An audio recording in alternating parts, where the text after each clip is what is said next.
Senator Kim. Thank you, Chair. I actually just want to pick up exactly where that left off. I was just trying to get a little bit more clarity on your position regarding AI.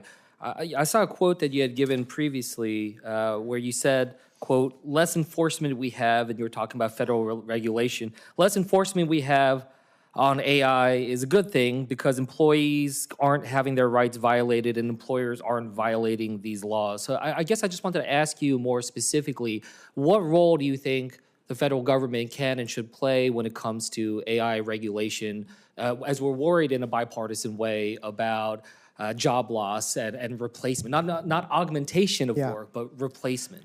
And I'm not sure I said it exactly like that, but what I meant to say, if AI can actually be designed in accordance with not only our nation's laws and our nation's values, we can hopefully, with a lot of qualifiers, get to a place where AI discriminates less than humans in the employment application process, throughout the employee life cycle. You know, as a former commissioner at the EEOC, we see that bias in employment decision-making occurs, and there's a lot of statistics related to that. What I was saying, if AI is designed, developed, and deployed in a transparent manner where we can understand what the factors are that go into that, it can discriminate less. And if there's less discrimination, there's less enforcement. That was the context of that. Okay, on the employment side of things. Well, it was very much on the employment side in a very specific context. And, you know, what I was arguing there is, you know, if we have it right, we can actually have a contemporaneous record of how an employment decision was being made. If you think right now how an employment decision is being made, if there's bias, we don't know what was in that hiring manager's brain. We can't crack that. And when you ask somebody if they discriminated, very rarely does anyone actually ever admit that. So what I was saying is that if we get the AI transparent, we can actually see those employment decisions, see if it was fair or see if it was biased. And that's very hard to do right now without technology. That's a helpful clarification. I guess I'd like to expand it and get your sense then, you know, kind of along the lines of what my colleague was just asking. Are there any particular industries and sectors where you think that AI and next generation technologies can get to a place where they are replacing and displacing workers, not augmenting? I'm just wondering, are there certain areas, certain sectors, certain types of jobs you are worried about and you would want to keep an eye on as the deputy? Yeah, that's a great question, and there's been a lot of very fancy studies done on this.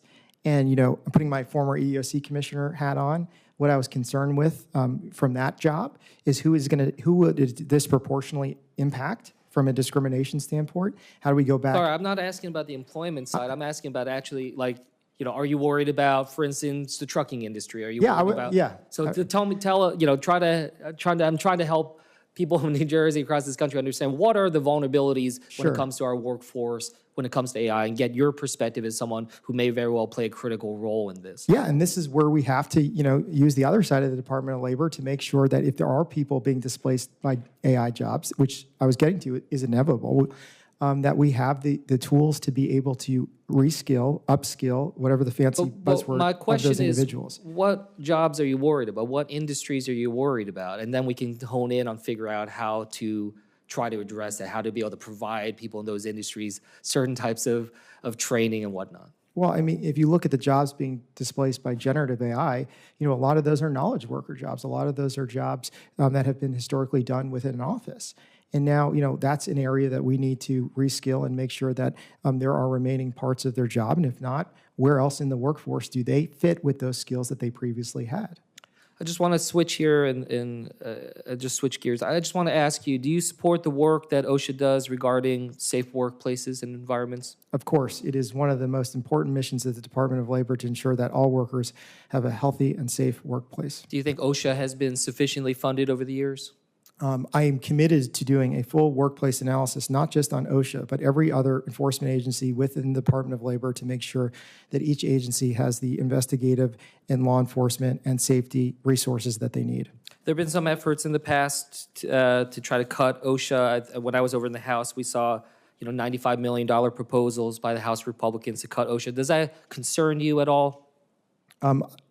If confirmed, I will look at all of not only the workplace makeup, but also the budgetary needs for the department and work with the White House and this Congress to make sure that the agencies are able to function with the proper budget. But you recognize the importance of this, and if you're confirmed, you'll work with this committee to make sure that it's being protected to the level that we need to ensure safe work environments. I will confirm and assure you that for all the agencies within the Department of Labor are all very important. And as Deputy Secretary, we will make sure that everyone has the resources they need. Thank you. I yield back.